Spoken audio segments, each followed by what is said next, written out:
Muy buenas tardes a todos los usuarios que se conectan con nosotros el día de hoy. Hoy estamos con el doctor Carlos Uribe y vamos a complementar el conversatorio de la semana pasada, el conversatorio sobre el mundo de las orquídeas. Preguntas, respuestas. Muy buenas tardes, doctor. ¿Cómo se encuentra? Buenas tardes, Vanessa, ¿cómo te va? ¿Cómo has estado? Nosotros muy bien aquí trabajando y estudiando.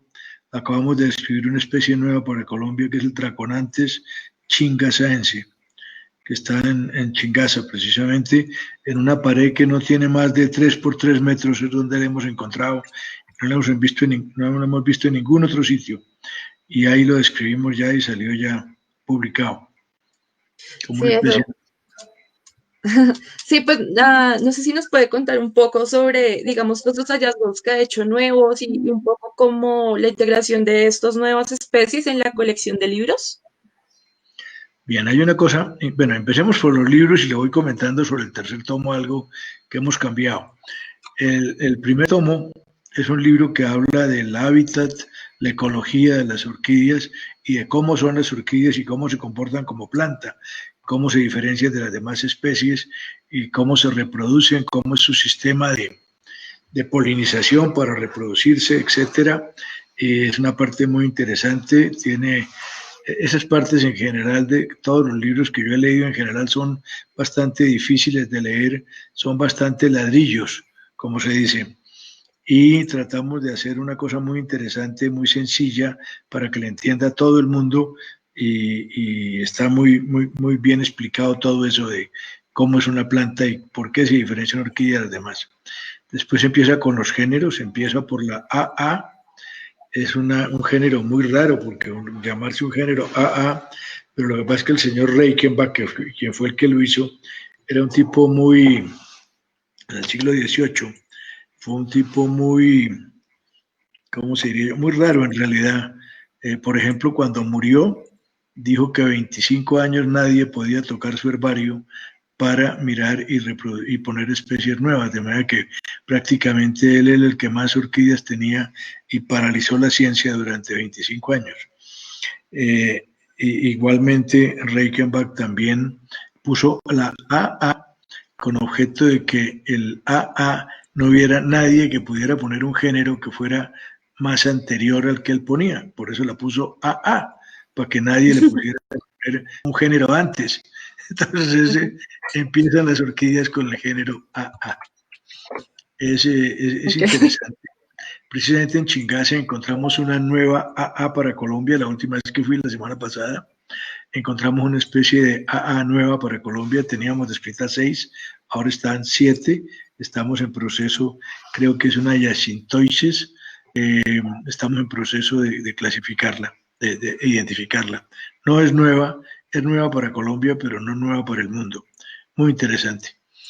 Bien, en el segundo tomo empezamos mostrando las estampillas que hay en Colombia que empezaron en 1943. El doctor Radat, que era un especialista en orquídeas y además un especialista en estampillas, tenía una colección supremamente buena y mostramos todas las orquídeas que había hasta el momento en que se hizo la edición. Ahora, el año pasado salió una nueva edición de 12 estampillas nuevas distintas, pero la colección está muy bien. Viene orquídeas que eran solamente un solo color, eran unas rojas, otras verdes, otras azules, algunas con unos errores técnicos en la identificación y otras con simplemente que se ha cambiado el nombre. Todo eso, el libro lo pusimos con la fotografía de la estampilla y la fotografía de la especie real tal como es hoy en día, con una foto de excelente calidad. Después seguimos con los géneros, empezamos con el Eleanthus, con la Eleanthus, y terminamos terminamos después, no me acuerdo cuál es la última palabra, pero están todos los epidendrum, que es una clase muy importante. El doctor Eric Haxeter nos eh, ayudó a identificar las plantas, nos hizo un gran esfuerzo y le envié más de 3.000 fotografías y de ahí escribimos las fotos que hay para el epidendrum que hay para Colombia, probablemente la colección de epidendrum más importante del mundo en este momento en fotografías a color. Es muy, muy bella la parte que quedó. Precisamente el doctor Haxeter tuvo un problema y fue que su esposa murió y había un epidendrum que se llamaba Erika, en honor a él. Él era Eric y ella era Erika. Y el epidendrum era en nombre de ella. Entonces, era una foto muy bella que, aunque no era mía, era de Andrés Hurtado García, el especialista en fotografía, en ecología y en periodismo, en todo. Es una de las personas más importantes que tiene este país. Él la había fotografiado en el macizo colombiano y entonces la pusimos en portada del libro en honor precisamente al doctor Haxeter y su señora, que acababa de morir, falleció de un infarto fulminante. El tercer tomo empieza en ese tomo termina en la HA con las averianas, es un género de orquídeas terrestres. Y seguimos en el tercer tomo, arrancamos con la HA avenaria, no avenaria, sino apalorchis. Esta apalorchis es una plantica muy pequeñita, muy bonita. Arrancamos con ella y tenemos ahí en esta foto los fotos de los lepantes. Lepantes descritos para Colombia hay un poquito más de 300 y nosotros tenemos más de 400 fotografías de lepantes colombianos. Que hay muchos que no están identificados, otros que no se sabía que estaban en Colombia. Y simplemente después de estudiarlos vimos que eran traídos de selvas colombianas. El lepante es una planta muy bella porque tiene una cantidad de colores impresionantes, de formas y de texturas muy, muy grande, y es muy, muy bella la forma como se presenta. Tenemos, como te digo, la colección más grande de orquídeas de lepantes en este momento. Y termina en la letra L al final, Licaste, con unos Licaste que son muy, muy bellas. Ahora, hoy en día le dicen Suramericasti, pero son licastes completamente. Hay otros que se llaman idas, que son muy parecidas, las segregaron de los licastes y también están en este libro. Una colección muy completa de todos los licastes que hay en Colombia. Incluso hay fotografías de un licaste que estaba perdida desde hace más de 150 años. No aparecía ninguna fotografía, no había sino dibujos. No había sino dibujos de cuando lo describieron. La tenemos fotografías, probablemente de las primeras fotografías que salen publicadas de esta especie de licaste de ida en este libro. Entonces ese es el tercer tomo. En el cuarto tomo vamos a arrancar en la letra M. Vamos a tener y ahí vamos a tener las maxilarias, las mastevalias, que son muy importantes. Tenemos un gran número en Colombia. Cuando el padre Ortiz murió había 178 descritas para Colombia. Tenemos casi todas las mastevalias fotografiadas y tenemos mucho más que son colombianas y que no habían sido escritas para Colombia. No sé exactamente cuánto van a salir porque tengo ya casi todo identificado, pero me falta ver cuál es colombiano y cuál no, para ver cuál dejamos en el libro. Pero yo creo que salen alrededor de unas 200, mínimo 220, 250 especies para Colombia. Entramos después a las maxilarias y ahí seguimos poniendo todo lo que falta. Cuando completemos a la página 400, ahí paramos. Y cada libro tiene 400 páginas full color. Tiene un glosario de términos orquidófilos y es muy, muy interesante. Tiene además una página con la traducción de esos términos orquidológicos a 4 idiomas: al español, francés, alemán e inglés. Eso es muy, muy interesante porque cualquier persona en el exterior pueda leerla. El libro viene en 2 idiomas, en español y en inglés. Directamente. De manera que ahí estamos trabajando para sacar el tercer tomo.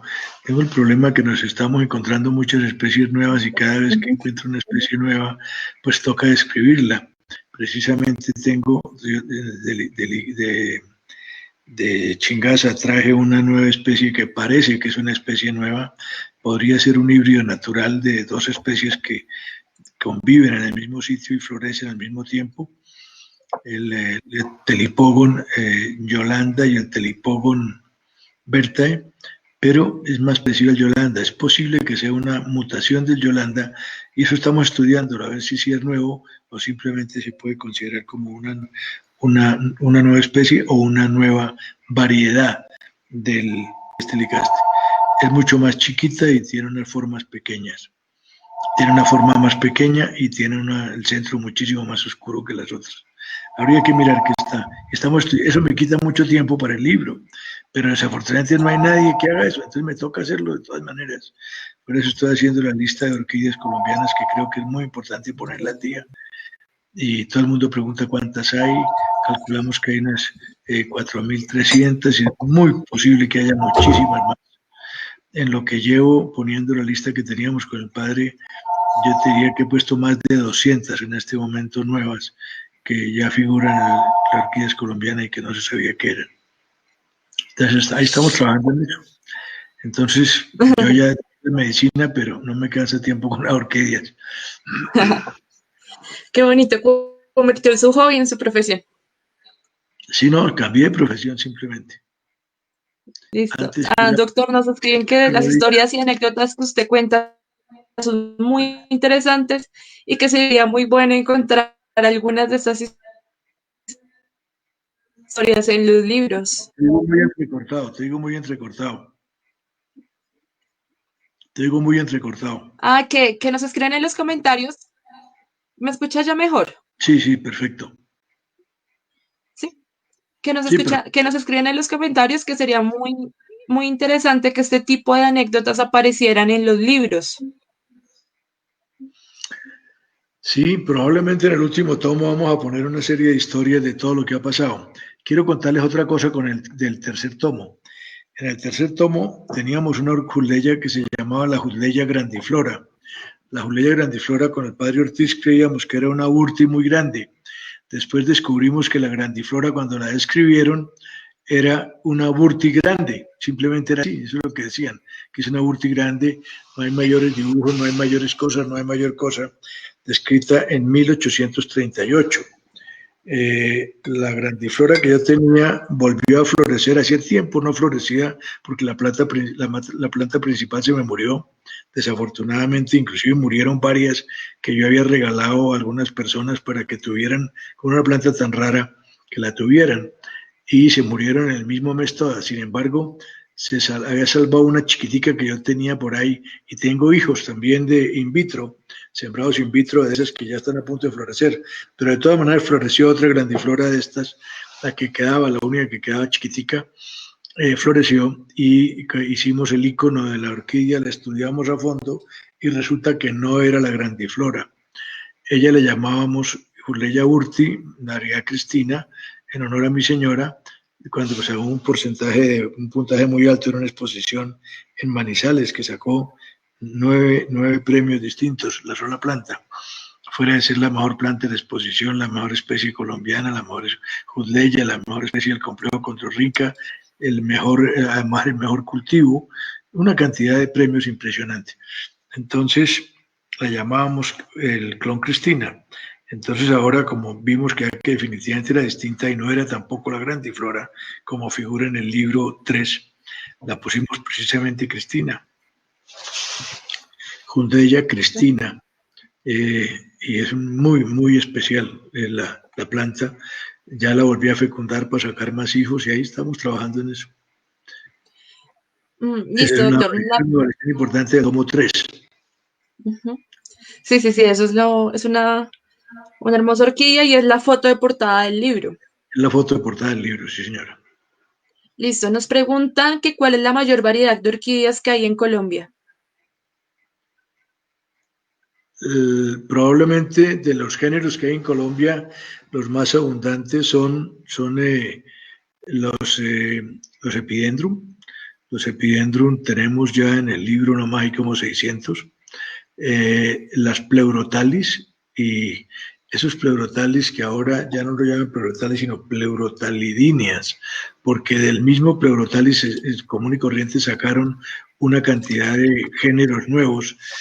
El doctor Luber sacó una cantidad de géneros nuevos que tiene razón. Yo como todos saben, yo no creo mucho en el ADN para la clasificación de los géneros, creo más en la taxonomía. Y estos por taxonomía sí cambiaron y sacaron una cantidad de géneros como Acronia. Hay muchas, muchas variedades. Creo que esta serie de Pleurotalis son las más abundantes de todas. Otra muy abundante son las Masdevallias, que entre otras cosas la Masdevallia es una Pleurotalidinea.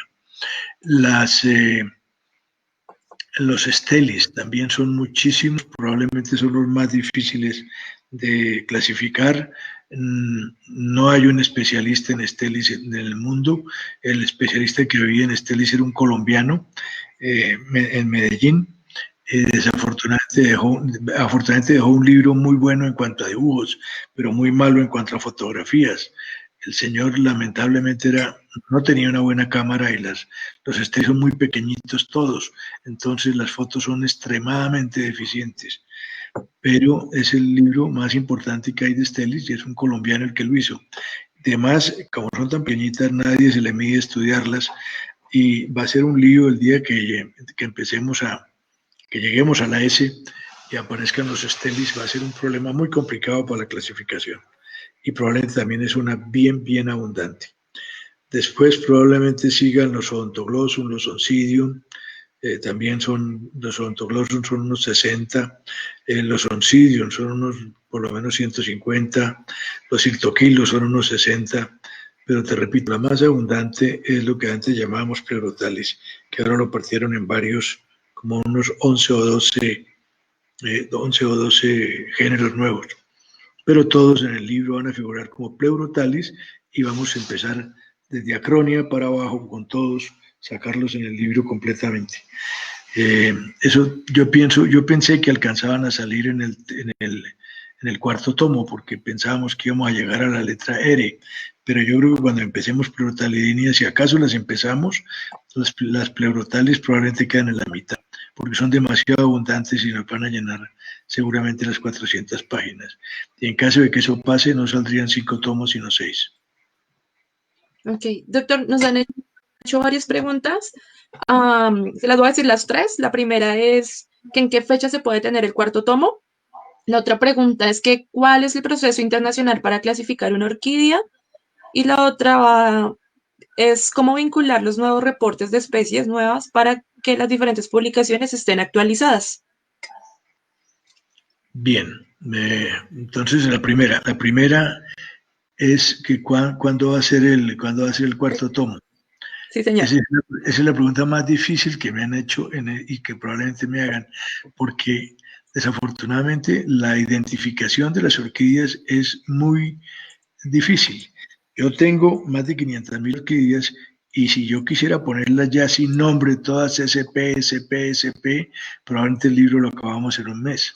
Pero la identificación de esas plantas, yo llevo prácticamente toda la pandemia estudiando para identificar solamente las Masdevallias. Entonces eso es un problema muy complicado. Uno tiene los iconos, que antes los iconos eran unos dibujos hechos a plumilla, y uno comparando la forma de la orquídea con esos iconos es que llega a la clasificación, a la identificación de la planta. Si no figuran los iconos, creo que tengo prácticamente todos los que hay descritos, entonces sería una planta nueva. Entonces es bien difícil eso y eso es lo que más tiempo me quita. Si simplemente fuera a poner las fotografías, acabamos muy rápido.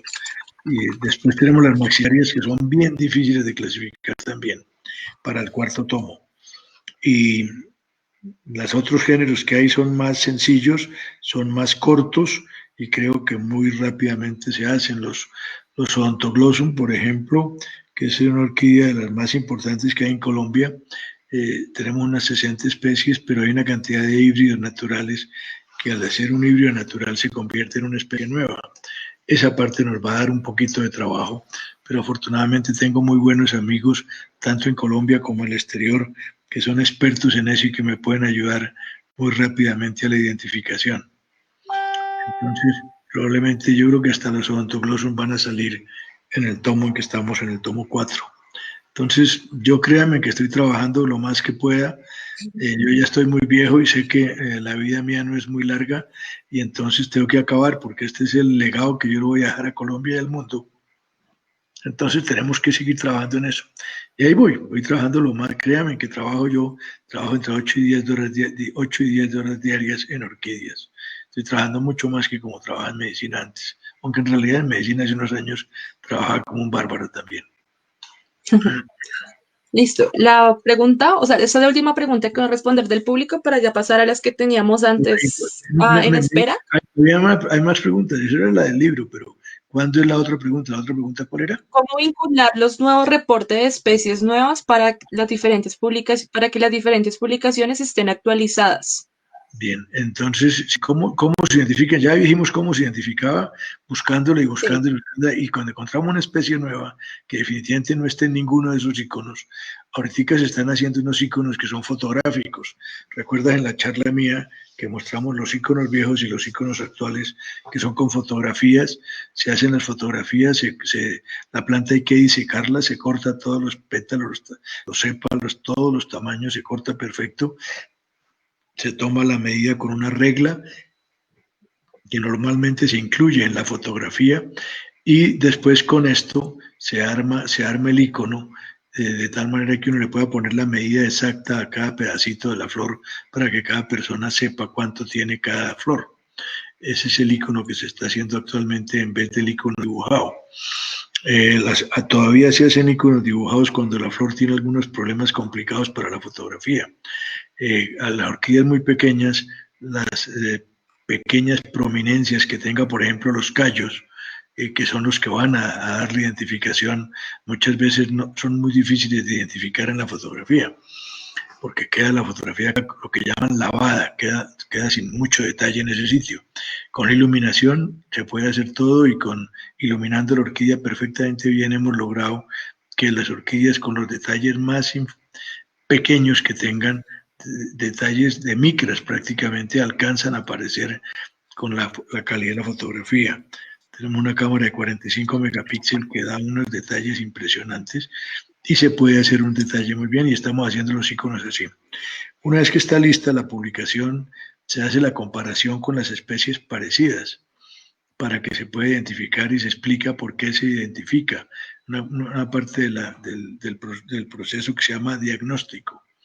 Y luego se hace el resumen, se hace todos los resúmenes, hay que publicarlo en inglés, antes algunas se publicaban antes en latín, simplemente ahora el latín prácticamente ya desapareció, se hace una sinopsis idealmente en latín, muy pequeña, y si no se puede hacer en inglés, y se presenta de una vez con una traducción al castellano, en el caso nuestro. Se publica en una revista que tiene que tener un indexado internacional para que funcione, como la revista de la Sociedad Colombiana de Orquideología, que se llama la revista de la Sociedad Colombiana de Orquideología, que esta revista está indexada y si se publica allí, esta es una de las revistas más importantes del mundo y sale publicada. Ahora se está haciendo otra cosa en Internet, con una cosa que se llama www.orquidiacea. Si les interesa, la puedo buscar porque yo la tengo, picho un botón en el computador y ahí sale, que es una cosa del doctor Sauleda. El doctor Sauleda es un taxónomo de orquídeas, PhD en taxonomía de orquídeas, que está en los Estados Unidos y se vino a vivir a Colombia y nos está ayudando y con él estamos haciendo las últimas descripciones y son publicadas en la página esta de New Orchidaceae, worldorquidiacea.com me parece que se llama, y en esa sale publicada ya, y al salir publicada ya directamente queda publicada a nivel internacional. Esta es la manera como se hace la publicación actualmente. Si alguien encuentra que esa orquídea ya estaba publicada, el nombre que funciona es el primero que se le dio. Entonces, por eso es que se les cambia el nombre de las orquídeas cada rato, porque algún estudioso encontró que esa especie ya había sido publicada antes con otro nombre. Inmediatamente regresa el nombre al primero que la describió. Ok, listo. Entonces, esta pregunta creo que la hicimos la anterior vez, pero vamos a retomarla porque sale mucho y nos preguntan mucho en las redes sociales, que es cómo fertilizar o abonar las orquídeas. Perfecto. Primero, cuando el agua lluvia cae, se va disolviendo el aire en el agua lluvia. y el aire tiene varias sales, entre ellas nitrógeno, que es uno de los principales abonos que existen. Entonces el nitrógeno es el principal abono, sobre todo para el desarrollo de la planta, y en el agua lluvia está. Entonces, ¿cómo lo podemos conseguir en la naturaleza? Existen principalmente dos tipos de abonos. Un abono que se llama foliar y un abono que se llama radicular. Los abonos foliares vienen también en varias clases. Vienen abonos foliares para desarrollo, que son más ricos en nitrógeno, y otros para fluorescencia, que son más ricos en fósforo y en potasio. Estos abonos se llaman abonos foliares y los pueden conseguir en cualquier almacén especialista en venta de abonos o de productos para naturaleza o para el campesino. Hay una casa en la calle 69, no quiero hacer propaganda, pero yo siempre lo compro todo allá, calle 69, abajito de la avenida Caracas, a mano izquierda, se llama, no recuerdo el nombre en este momento, pero es a mano izquierda, muy grande, tiene varios metros con varias puertas en la misma área, a mano izquierda bajando de la calle 69 de la Caracas hacia abajo. Es un sitio muy importante y ahí consiguen todo tipo de abono que quieran. Igualmente hay abonos además orgánicos. Los abonos orgánicos también los estamos utilizando muchísimo. Los abonos utilizando son de humus de lombriz. En algunas veces le ponemos humus de lombriz dentro del medio cuando estamos sembrando las orquídeas y de esta manera quedan abonados. Hay una variedad del abono del humus de lombriz que viene líquido, que se puede también utilizar foliar y se puede utilizar radicular al sumergir la planta en agua con esto. La concentración a que se ponen los abonos foliares es a 1 gramo por litro. Ustedes tienen 1 gramo, que es una cucharita pequeña, muy bajita. Si tienen una pesita, pues perfecto, pueden hacer la cantidad y lo colocan por litro y con eso riegan una vez a la semana la orquídea con esto. Y este abono es bastante bueno y como está regado con ella, también va radicularmente de una vez. Pero hay otro abono que se consigue en las sociedades de arqueología, generalmente porque ellas las importan, que se llama osmocote. El osmocote es un abono sólido que viene con una... cada bolita está cubierta por una película. Es una película orgánica que permite que el abono vaya saliendo lentamente.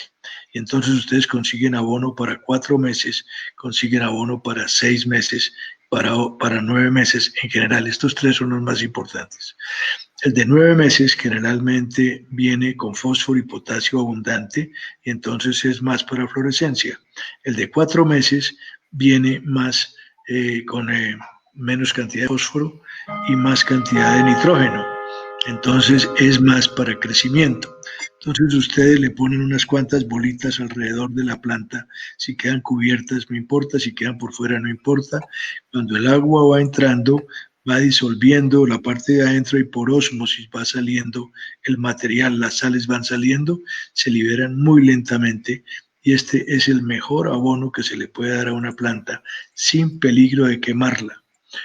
Porque el problema es que cuando se ponen demasiada cantidad de abono, pueden quemar las plantas, se puede quemar quemada, se le queman las raíces y la planta se muere, la matan como si hubieran quemado con candela. Entonces hay que tener muchísimo cuidado con eso. Y el osmocote tiene la ventaja de que como se libera tan lentamente, es de liberación prolongada, hay menos riesgo de, si se le va la mano en el abono, matar la planta. Los otros tipos de abonos común y corriente, como el 15-15-15, por ejemplo, 14-14, que son 14 de nitrógeno, 14 de fósforo y 14 de potasio, que vienen por ejemplo, para el café. Se le puede poner a la orquídea, pero en muchísimo más pequeña cantidad, porque la posibilidad de quemarla es muy alta. La urea, que es nitrógeno puro, que viene al 46%, no se recomienda que la utilicen en las orquídeas, sino muy diluida. La pueden diluir a lo mismo, 1 gramo por litro, pero no ponerse en las raíces porque con seguridad la van a quemar. se les va la mano muy fácilmente para una plantica. Entonces, urea no utilizarla sino solamente en solución muy diluida, y si la pueden diluir a un poquito más del gramo por mil, probablemente está con más confianza para que no vayan a dañar la planta. Le queman las raíces y la planta desaparece, o queman inclusive la misma planta. Entonces, estos básicamente son los sistemas de abono que existen. Ok, doctor. La otra pregunta que tenemos es, ¿cómo comenzar a cultivar orquídeas? Eso, a mí me hicieron una pregunta cuando yo estaba empezando artroscopia. Yo fui el primero que hice artroscopia a nivel latinoamericano y uno de los primeros en el mundo que empezamos con esto. Y me dijeron que ¿qué se necesita para hacer artroscopia? Se necesitan ganas, es lo único que se necesita. Para empezar a cultivar orquídeas se necesitan ganas. No empezar con plantas muy sofisticadas, porque la orquídea en general es muy fácil de cultivar. La orquídea se muere es por exceso de agua, no por falta de agua. Entonces, una de las cosas que hay que tener en cuenta es utilizar poca cantidad de agua. Es preferible que esté más bien corto de agua que con exceso de agua. Si ustedes le echan agua un día sí y un día no, o un día sí y dos no, está perfecto para materas que están sembradas en matera, en el medio de cultivo. Tienen que conseguir el medio de cultivo. El medio de cultivo básicamente es pinopátula y carbón de palo, en una concentración de 2 veces el carbón dos partes de carbón de pinopátula por una parte de carbón de palo. Estas son como piedritas, vienen en varios tamaños. Entre más gruesa sea la raíz, más grande debe ser el tamaño del grano que se ponga para que esté más aireada. Y entre más pequeña sea la raíz, se puede utilizar un grano más pequeño. En general, los granos más pequeños son más o menos de medio centímetro a 1 centímetro. Es el número uno, digamos, que pueden utilizarlo. Y para las caldellas pueden utilizar que cada pedacito sea más o menos de 2,5 centímetros, que los más chiquitos sean de 2 centímetros, incluso puede haber unos más grandes. Algunos tipos de epidendro que son con las raíces casi el grueso de un dedo, probablemente pueden utilizar de más de 3 centímetros cada pedacito de... Eso lo consiguen en los almacenes de orquídeas. En las sociedades de orquídeas los venden, inclusive los venden para afuera también, a la gente que quiera comprarlos. Lo pueden comprar o por bultos o por paqueticos, y de esta manera lo meten entre agua más o menos mínimo una semana. Los chinos, como les decía la vez pasada, y los taiwaneses, los meten un mes, porque eso le van cambiando el agua todos los días. Estos son ricos en taninos, entonces eso no le conviene mucho a la planta. Pero sin embargo, si solamente los humedecen 1 o 2 días, está bien. Lo importante es colocarlos húmedos. Y siembran las plantas en esto, las introducen allí y pueden poner el abono, el mocote allí, y el abono foliar con frecuencia. Si el abono foliar puede ser una vez a la semana. Inclusive si lo ponen un poco más diluido, puede ser 2 veces a la semana. Hay muchos de los taiwaneses que lo utilizan 2 veces a la semana. Prácticamente los 2 riegos a la semana los hacen llenos de abono de este manera, que no solamente queda foliar, sino también penetra dentro de la raíz. Y esta es la manera que se tiene. Querer y empezar con plantas sencillas, y que las plantas sean del clima donde están, porque las plantas, si uno las cambia de clima, pues no van a crecer tan bien. Cuando una planta está, por ejemplo, que se cultiva naturalmente a 1000 metros y ustedes la suben a 1500, probablemente la pueden cultivar, y no al contrario. Si la planta es de 1500 y la bajan a 1000, probablemente la matan. Por eso todas estas plantas que están en nuestros páramos, que son tan raras y tan lindas, si ustedes las bajan solamente a Bogotá, las plantas se van a morir. Si ustedes llevan una planta de chingaza, se la llevan para Bogotá, la van a matar. No hay manera de cultivarlas. Si la suben, una cardella, por ejemplo, la pueden cultivar en Bogotá. Inclusive hay cardellas que las han cultivado en Bogotá en sombra afuera y llegan a florecer. Florecen mucho menos y la flor es muchísimo más pequeña, pero la planta no se muere. Pero si ustedes llevan una orquídea de clima frío, de páramo, y la pasan simplemente para Bogotá, ya la están matando. Lo mismo si la planta está creciendo en Bogotá, aquí en orilla de Sabana, y la llevan para tierra caliente, la van a matar. Entonces hay que tener en cuenta todos estos que las cultiven en el mismo clima. Algunas orquídeas, como algunos Odontoglossum, por ejemplo, el tipo secundum o tipo elongatum, se encuentran en todas las carreteras de Colombia, desde clima caliente hasta clima frío. Y entonces estas probablemente sí las pueden bajar sin que haya tanto problema y se van a poder cultivar. Si las suben no va a haber problema, van a seguir dando, inclusive dan muy bien. Pero bajarlas tiene problema, pero las pueden llegar a cultivar. Entonces, les repito, subir la orquídea no tiene problema, bajarla es gravísimo. Doctor, nos preguntan en los comentarios que con cuál orquídea usted recomienda para los que hasta ahora van a empezar. ¿Qué clase de orquídea recomienda para iniciar el cultivo? Yo creo que los odontoglossum son fáciles de cultivar. ¿Para qué Bogotá? Estamos hablando en Bogotá. Los odontoglossum son de clima frío. Los odontoglossum entran entre los 2100 metros, los más cálidos, y llegan hasta los 2000, perdón, 3000, 3100 metros. Y todos dan en el clima de Bogotá. Estos son, probablemente es una de las más fuertes y que van a dar allá, que van a llegar bien. Pero, por ejemplo, si ustedes consiguen un Weyri, que es un muy lindo, es un Cirtoquil, un Weyri, que es una belleza, y está empezando a subir de la calera para arriba, ya hay Weyri, y ustedes lo bajan a Bogotá, probablemente ya lo están matando.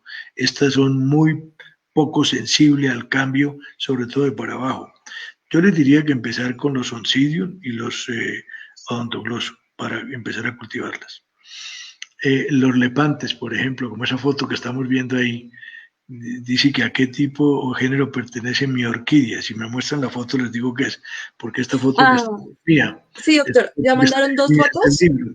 Esta foto es del libro de orquídeas, es un lepantes, creo que es un lepantes Marta, una de las variedades, que hay varios colores, hay uno más oscuro, otro más claros, pero parece un Marta, y es un lepantes de una calidad bellísima. Y miren esa orquídea que puede tener más o menos unos 9 milímetros de largo, de punta a punta. Miren la cantidad de colores y la cantidad de formas y de texturas que hay ahí en ese solo pequeño tamaño.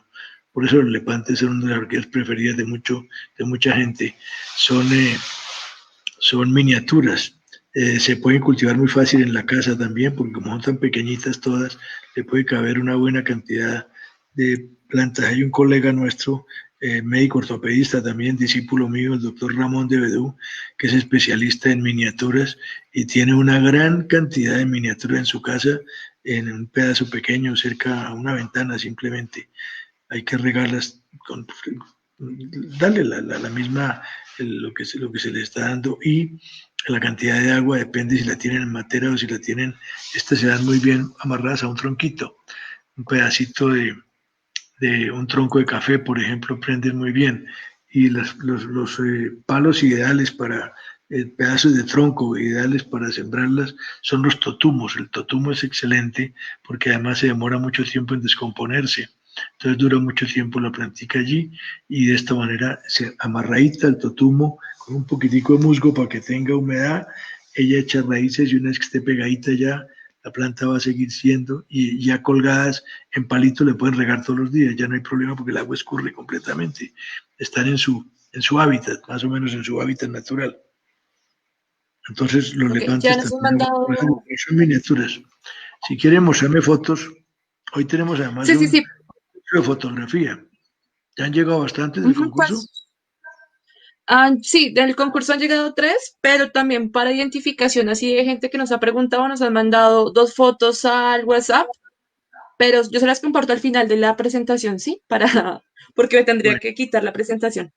Bueno, bueno, doctor, vamos con la siguiente pregunta, que es, ¿qué lugar de mi casa es el más apropiado pues, para tener orquídeas? sí, si en la casa hay una marquesina, hay un patio interior que tenga marquesina, con buena luz, pero que no tenga sol directo, seguramente es un sitio ideal para tener orquídeas y puede llegar a tener orquídeas incluso como cadleyas, por ejemplo, se pueden dar muy bien bajo una marquesina, se dan divinamente bien. Y entonces eso se convierte prácticamente en un invernadero. Entonces la marquesina, si no cerca a una ventana, que no le dé sol, sino muy corto rato, sol todo el rato, le dé poquito sol, pero le puede dar sol un rato en la tarde, sobre todo al amanecer, en la mañana temprano, pero que no tengan sol del mediodía. Hay orquídeas que sí resisten el sol del mediodía, por ejemplo los epidendron, lo que estamos hablando, el epidendron tipo elongatum, tipo secundum, tipo radicans, aguantan sol permanentemente todo el día, de sol a sol sin problema. Pero en general las orquídeas son de sombra, por lo que están en los árboles. Ok, nos hacen una pregunta que es, ¿qué hacer cuando florecen y recogen las semillas? ¿Se pierden para siempre? No entiendo bien. Bien, lo primero es que la orquídea es polinizada. Hay algunas que son, se autopolinizan y pueden dar semillas solas, pero la gran mayoría necesitan un polinizador. El polinizador puede ser uno. Si uno coge, si uno coge, por ejemplo, en esa flor que tienen ahí, la parte del centro que es roja, en la punta tiene como un corazoncito blanco o más clarito. Ese corazoncito más clarito es la antera, que es el sitio donde está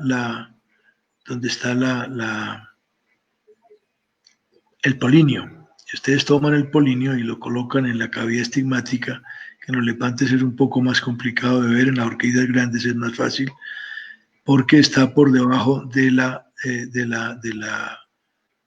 columna. La columna es todo lo que está ahí rojo. Entonces, inmediatamente por la parte de abajo, de ahí debajo de donde está el corazoncito blanco, está la cavidad estigmática y ponen el polinio allá, probablemente va a seguir creciendo y pueda llegar a dar semillas. Repito, algunas orquídeas se autopolinizan solas, la gran mayoría necesitan ser polinizadas por alguien, generalmente un mosco, una abeja, un insecto, un colibrí. Doctor, nos hacen una pregunta que es con relación al concurso y la pregunta es que las fotografías que piden son de selfie con la orquídea, pero tengo miniaturas y si es así, pues no se ve la plantica. Entonces, no, así no es. Simplemente ustedes toman las fotos de diferentes ángulos de la matica, pero una de esas fotos tiene que ser una selfie para comprobar que es tuya. Pero no quiere decir que todas tengan que ser selfie, solo una. El resto sí son de la mata, de diferentes ángulos. Sí, pueden poner las fotos perfectamente cercanos si tienen una cámara que enfoque a un celular. Los celulares ahora enfocan a unas distancias impresionantes y se pueden hacer unas fotos con celular impresionantes de miniaturas. Es increíble, pero unos celulares, los iPhone, del 10 para arriba dan una calidad fotográfica excelente. Entonces lo pueden hacer, tomar varias fotos y sacarse con la misma matica, probablemente ponerla ahí cerquita a la cara o alguna cosa así muy chiquita, sacarse el selfie para que se vea que es de ellos y listo, no tiene problema. Listo, vamos con la siguiente pregunta. ¿Por qué mi orquídea no florece? Generalmente no florecen porque están en el clima inadecuado, lo que hemos dicho. Si es una planta que no esté en el clima adecuado, puede ser una razón para que no florezca nunca. Habría que ver qué planta es. Y la otra razón es la falta de abono. Hay orquídeas que requieren muchísimo abono. Si ustedes ven las Phalaenopsis o si ven los Cymbidiums hay que, ustedes dejan de abonarlo una semana y el Cymbidium se atrasa. Requiere abono foliar permanentemente. Y hay un sistema muy bueno para si se tienen poquitas matas, para abonar, que es sumergir la planta dentro de un recipiente que tenga el abono diluido y dejarla unos 5 o 6 minutos, luego salir, esperar que escurra y poner la otra. Eso es un sistema muy bueno cuando se tienen muy poquitas orquídeas. Si uno tiene muchas, pues es imposible de hacerlo. Ese sistema es muy bueno y probablemente sea falta de abono. Ponerle un poquito de...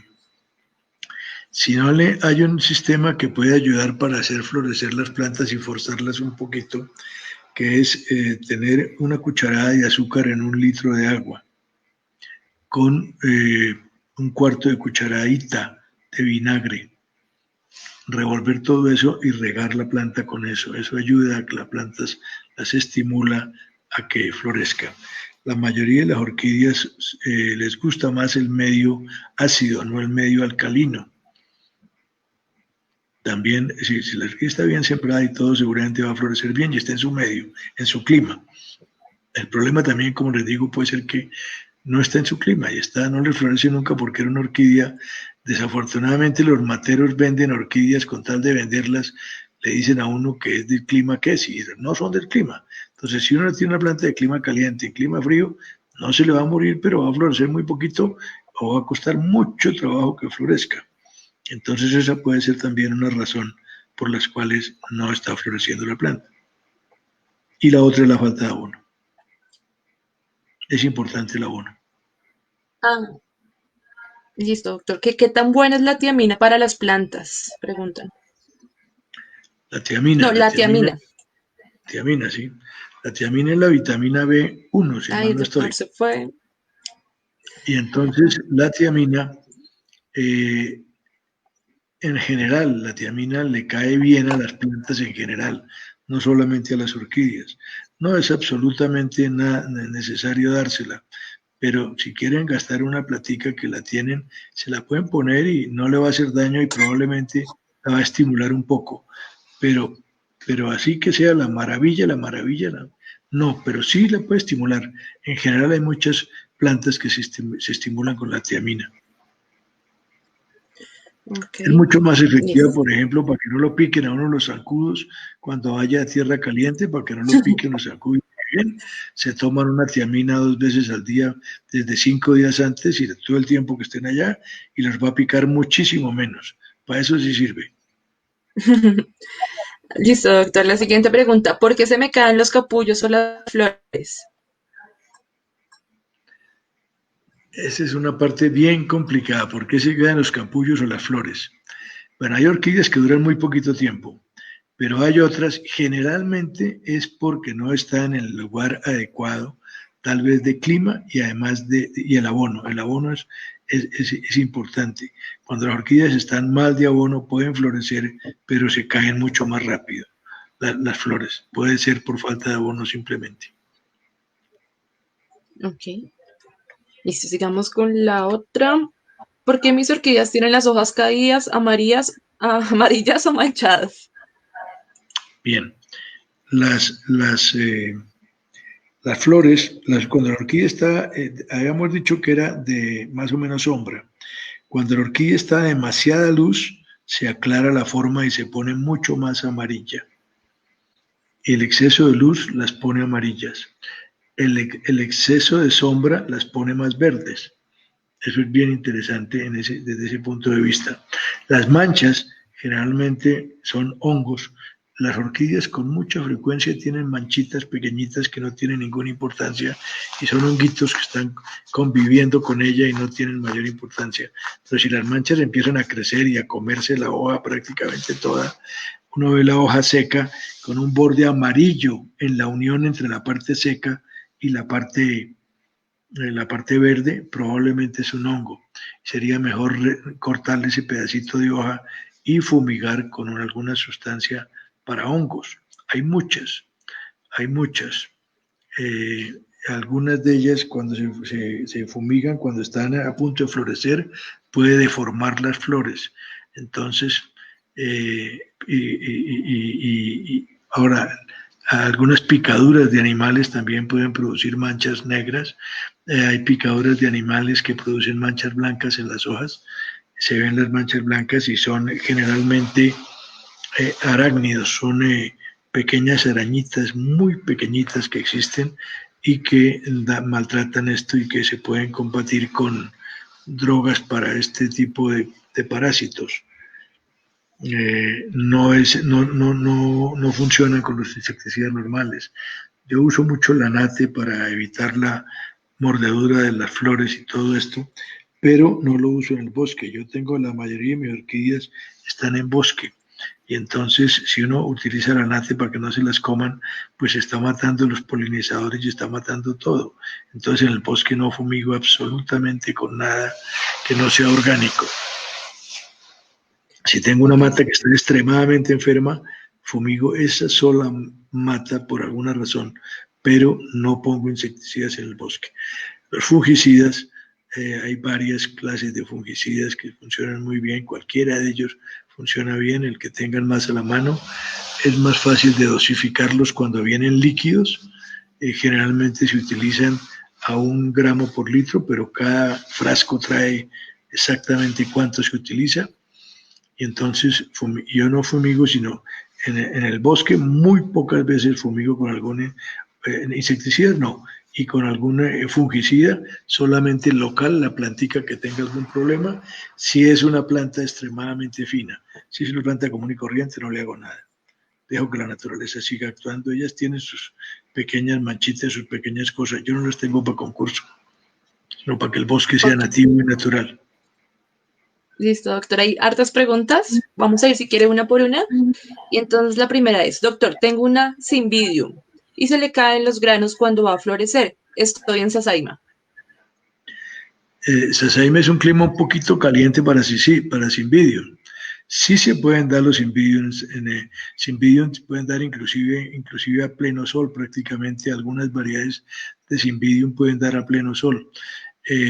Sin embargo, si están en Sasaima es mejor ponerlas un poquitico a la sombra para que entre otras cosas se enfríen un poquito. Y probablemente la falta de abono. El cimbidio es una de las plantas que más cantidad de abono requieren y probablemente se le caen es porque no tiene una buena cantidad de abono.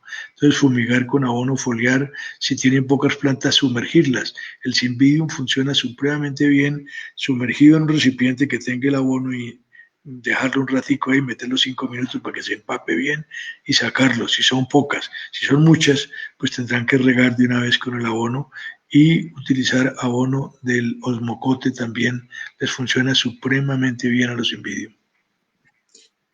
Listo. La siguiente pregunta. ¿Por qué mis catrellas, sus hojas se enroscan como tornillos? Es esa.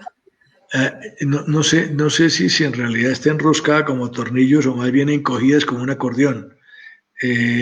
Con mucha frecuencia cuando la planta está en un momento grave de sequedad, cuando le vuelven a echar agua, puede arrancar y quedan como un acordeón, como si no pudieran crecer. Y parecen un tornillo. Acepto que parece un tornillo, pero no es bien un acordeón. Se quedan junticas así. Y esto generalmente también es porque le faltó agua en algún momento dado. Las caldellas las pueden, si están en matera, en canasta, no en matera, no pongan caldellas en matera, es mejor en canasta, porque la caldella requiere un gran drenaje, se pudren muy fácilmente sus raíces. Entonces, si están en canasta y las pueden regar todas las noches sin problema, si están en canasta con medio de cultivo grande. Las pueden regar todos los días en la noche, regarlas o en el día, por la mañana temprano, pero pueden regar por la noche. Tratar de no mojar mucho las flores. Cuando se mojan las flores de las caldellas, tiene el problema de que aparecen botritis. La gotica de agua queda pegada en la caldella y atrae los hongos que están en el ambiente y le produce una manchita negra a cada flor. Entonces, las flores de las orquídeas es ideal no mojarlas. ¿Te fuiste? ¿Qué pasó? Ok, doctor. No, el internet que se cayó. Otra pregunta. ¿Hay algún fungicida natural que funcione? Sí, los fungicidas naturales son hechos a base de hongos y a base de bacterias. En los almacenes que hay en Bogotá, hay varios almacenes en Bogotá y en algunos de los que venden en los almacenes para cosas de campo que también venden este tipo de fungicidas, pero hay unos específicos para ellos. Generalmente son bacterias o son hongos. Son hongos que matan los hongos. Son hongos que no son patógenos y matan los hongos patógenos.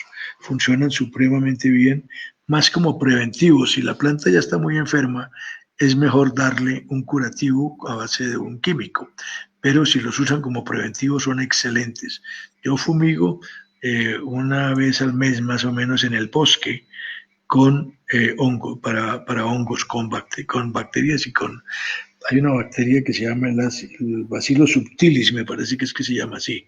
Bacillus subtilis ayuda mucho para los hongos, inclusive ayuda para evitar que las muerdan, los insectos muerdan las flores, y funciona muy bien. Se llama Bacillus subtilis, lo consiguen en esos sitios y funcionan bien, te repito, más como preventivo que como curativo. Como curativo es mejor ayudarlo con un químico de verdad. Listo, Ahora, doctor. tiene el problema que Gracias. los químicos de verdad matan también los hongos benéficos, ¿no? Okay. Porque son contra todo Ah, tipo de hongos. aquí hay otra pregunta con relación a los hongos y es que ¿cómo puedo tratar los hongos en los Paphiopedilum? Paphiopedium o Phragmipedium. Bueno, le puede No. dar a lo mismo. Los Paphiopedium son asiáticos, los Phragmipedium son americanos. Esa es la diferencia. Ambos tienen zapatico, ambos producen un zapatico y algunos tienen zapatico con cordones porque tienen, los pétalos son largos y tienen como si fueran unos cordones, de zapato me refiero. Entonces, por eso les dicen zapato de obispo a los Paphiopedium y a los Phragmipedium. Les dicen el pulgo, les dice así. Con un fungicida lo pueden utilizar sin mayor problema. El que vayan a los almacenes como este que les digo, ahí les pueden informar cuál es el específico para cada cosa y les puede ayudar muchísimo. Hay varios tipos de fungicidas y cada día sale uno nuevo. El ideal es utilizar un fungicida que sea de tipo sistémico. Los fungicidas son o por contacto o sistémicos. ¿Qué diferencia hay? Contacto tiene que tocar el hongo para que lo mate y sistémico es que al darle muy pulverizado, la fumigación muy pulverizada, se absorbe por la hoja y por las flores, circula por la savia de la planta y va circulando desde adentro. Se comporta como un antibiótico como los humanos. Entonces, este tipo de fungicidas es el que deben utilizar para las orquídeas. Listo, doctor. Bueno, vamos con la siguiente pregunta. Y es más generales. ¿Cómo ve usted el tema de la orquideología y la conservación de las mismas en Colombia? Eso es un problema bien complicado, porque las regulaciones de tipo gubernamental, yo creo que los políticos y los senadores y todos ellos son muy malos orquideólogos y las leyes están muy contravertidas una con otra. Por ejemplo, dicen que no se puede coger absolutamente nada de musgo y eso está bien. Ujú. Dicen que no se puede coger ninguna orquídea. Es prohibido coger orquídeas en este momento a nivel de bosque. Usted coge una orquídea y está cometiendo un delito porque es prohibido, pero dejan tumbar el bosque. Entonces, mientras dejen tumbar el bosque, pues la orquídea va a desaparecer. Y fuera de eso, las chamisas y todas las ramas generalmente las queman, entonces acaban con las orquídeas. Pero si usted va a sacar la orquídea de allá, puede tener problemas. Entonces, eso es una cosa bien complicada por eso. Hablan de Claro.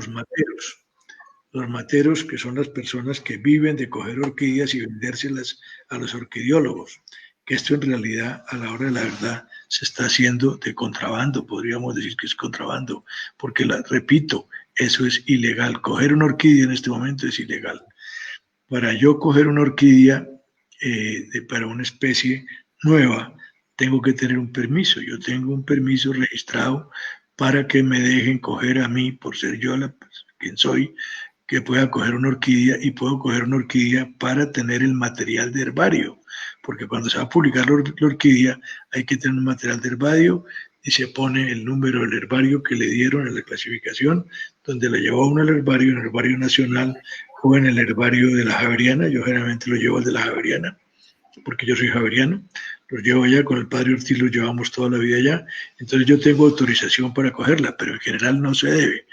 Y los materos hay unos que son arrasadores, pasan y arrancan con todo. Eso es un problema supremamente complicado. Yo siempre les digo, hombre, cojan una planta, pero dejen un pedazo. Si no ven sin un pedazo, como las orquídeas no hacen tan fácil, el pedazo de planta, dejen un pedazo allá, un pedazo que esté ahí, que se siga reproduciendo. No la cojan toda. Si no hay sin una sola mata, cojan un pedacito y solamente un pedacito pequeño y dejen el resto ahí. Si hay muchísimas matas, dejen muchas matas, que dejen un porcentaje grande cada vez. Entonces es bien difícil que la gente cumpla eso. Esa es una cosa, pero los materos en realidad, ¿a qué están haciendo? Muchas veces el bosque llega y van a tumbar después el bosque y van a pasar. A mí me pasó una cosa muy simpática hace muchos años, les voy a contar esa anécdota. Estaba con el doctor Haxeter y vimos un epidendrum que estaba hermoso en un árbol que era de clima frío porque era en páramo, en el Puracé, en el Parque Nacional del Puracé, aunque esta finca no estaba dentro del Puracé. Había unas plantas bellísimas y no le cabía una sola planta más al árbol. Era un árbol de unos 10 o 15 metros de alto por unos 70 de ancho, redondo, parecido a los árboles que hay en clima caliente, que son bellísimos, que llaman samanes, pero este era un páramo totalmente distinto, no sé qué árbol era. Yo cogí una orquídea muy pequeña para traerla a ver si florecía, porque no estaba florecida, para tratar de saber identificar el día de mañana qué era. Y me la traje y aquí está sembrada. A los 15 días me llegó una fotografía del matero que estaba con nosotros, que habían tumbado el árbol porque le estaba acabando con la sombra a la hierba para las vacas. Entonces tumbaron el árbol y acabaron con todas las matas. Ese es un problema muy, muy difícil, porque a veces de cosas no se puede controlar que tumben bosque o no, y lo tumban sin permiso. Entonces, ese es otro problema más grave. Pero repito, yo creo que es peor para la orquídea el desarreglo de su hábitat, el daño al bosque, más que las que cojan las personas para tenerlas y cultivarlas. Listo, doctor. Hay otra cosa que te puedo responder, una pregunta que puede ser interesante agregarle una cosa. Cuando las orquídeas están en los árboles, cuando tú vas caminando en el Amazonas, por ejemplo, y vas en el piso viendo cosas, yo he ido fotografiando aves, no buscando orquídeas porque ya no hay tantas, pero sí se encuentra una cantidad de orquídeas impresionante caídas en el bosque, en el piso del bosque. ¿Y qué es lo que pasa? La orquídea va creciendo, va aumentando y llega un momento que el peso es tal que rompe la rama y cae al piso. Esa orquídea se va a morir, pero se está sacrificando ella para hacer un hueco en el dosel del bosque, de tal manera que la luz penetre y al penetrar la luz se está llegando luz y se están regenerando unas especies de árboles y de plantas que están naciendo en el sotobosque, en la parte baja del bosque, están naciendo. Entonces cada boquete que se le abre al dosel del bosque, en el sotobosque, entra más luz y empiezan a nacer más cosas. Y esta es la manera como los bosques se renuevan. De manera que la orquídea tiene una función importantísima en la renovación del bosque. Y esas orquídeas obviamente se podrían coger porque están en el suelo, se van a podrir. Y eso lo encuentro con frecuencia en los bosques. Cuéntame. Bueno, doctor, nos dicen que estos talleres son muy importantes y nos ayudan a los que cultivamos orquídeas. Nos preguntan sobre la Cymbidium de nuevo, que por favor de un abono orgánico y que cada cuánto florecen. Los Cymbidium deben florecer mínimo 2 a 3 veces al año y también depende mucho del tamaño de la planta. Entre más grande sea, te estoy oyendo entrecortado, no sé si me estás oyendo bien. Entre más grande sea la planta, Yo sí, más pero la gente posibilidades sí tiene. está... Entre más posibilidades tenga, más grande sea la planta, más posibilidades tiene de florecer. Algunas florecen por cosechas, pero el Cymbidium da flor permanentemente si la planta es grande. Entonces, cada vez que un bulbo de Cymbidium maduren, probablemente va a dar una planta. Yo no soy un especialista en Cymbidium porque yo cultivo básicamente especies colombianas. El Cymbidium es una especie asiática. Y los Cymbidiums que tenemos aquí todos, prácticamente todo lo que tenemos, yo te diría que el 90% o más, 95% de los Cymbidiums que hay son híbridos. Son híbridos que han hecho cruces entre especies nativas de Cymbidium para hacer la flor más grande, para cambiar los colores y para que dure más. El Cymbidium tiene una ventaja, es que como flor cortada es la flor que más dura. El Cymbidium puede durar en un florero, puede durar 2 o 3 meses la flor. Entonces, para abonarlos hay que abonarlos muchísimo, repito, con abono foliar disuelto en el agua, lo pueden enterrar allí, osmocote también, y les va a florecer muchísimo más. Y entre la planta sea más grande, más posibilidades tiene de florecer, porque florecen permanentemente, bulbo que madura, bulbo que florece.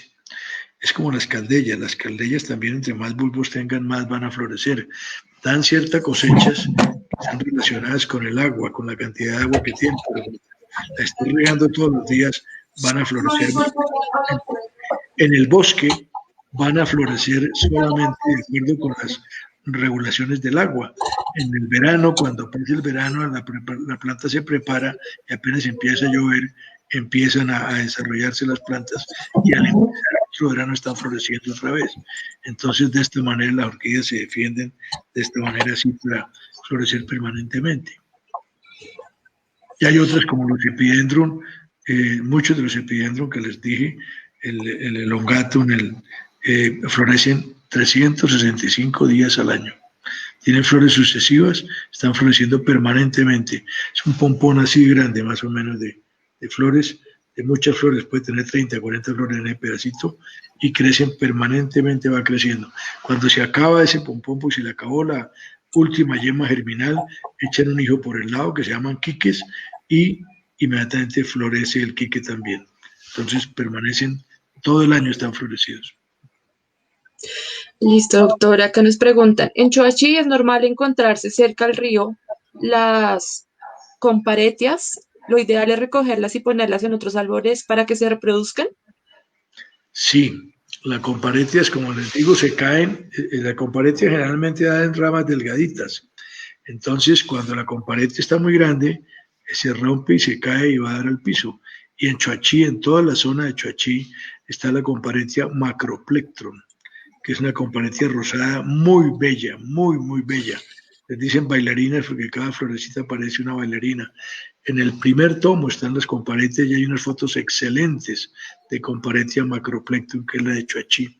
Se puede recoger y colocarla en otro árbol o ponerla en una horquetica o simplemente amarrarla a otra rama de un árbol. Si se van a amarrar con ramas y uno no está pendiente de poder quitar la rama después, si la siembra la amarra en un árbol que está creciendo la rama y se está engrosando y ustedes le ponen un hilo que no se descomponga, seguramente va a tener que quitarlo porque si no ahorca la rama, empieza a crecer y termina ahorcándola y puede partirse la rama después por ahí. Entonces las pueden amarrar con una pita o con una cabulla que se descomponga en unos 6, 8 meses, de manera que ya las raíces han pegado y ya cuando se pudra la planta, porque no la pueden ver, no la pueden estar viendo, entonces sí sigue creciendo normalmente. Entonces amarrarla a alguna cosa, pero si no están controlando el amarradijo, hay que hacerla con una cosa que sea orgánica para que se dañe, como pita o cabulla. No las pitas esas que vienen sintéticas, que eso no les rompe nada, no se acaba nada y no se pudre nunca. Ese empieza a crecer el árbol, no lo deja crecer y termina estrangulándolo.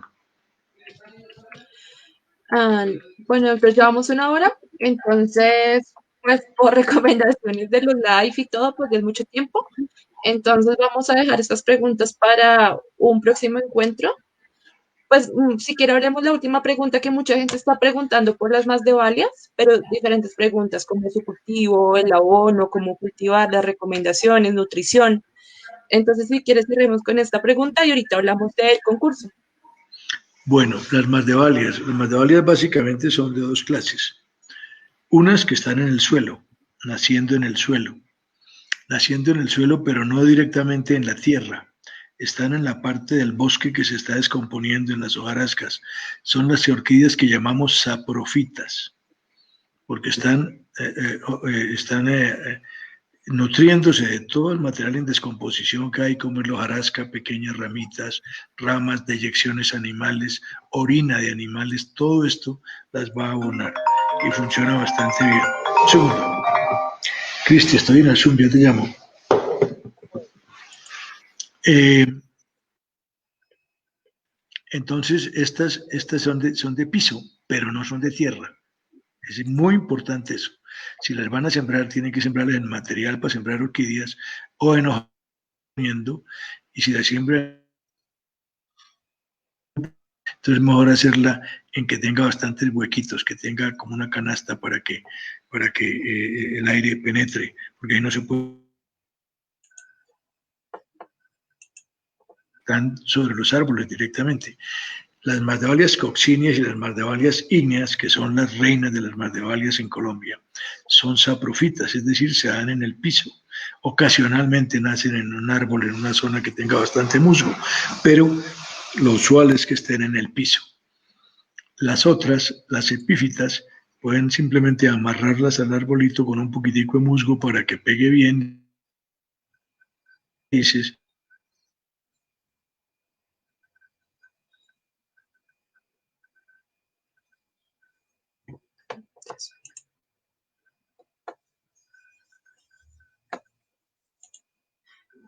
aguantar en lo mismo.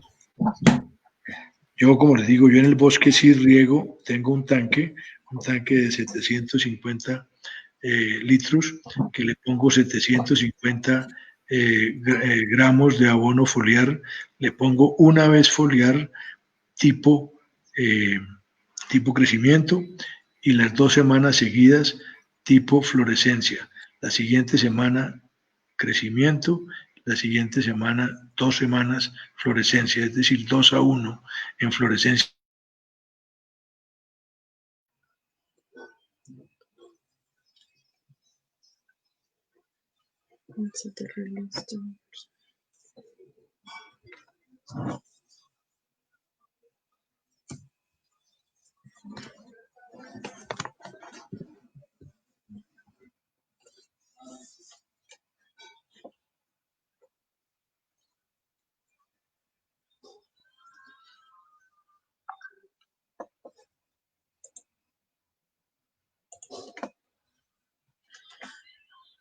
Dios mío, yo no sé si se me trabó a mí o al doctor.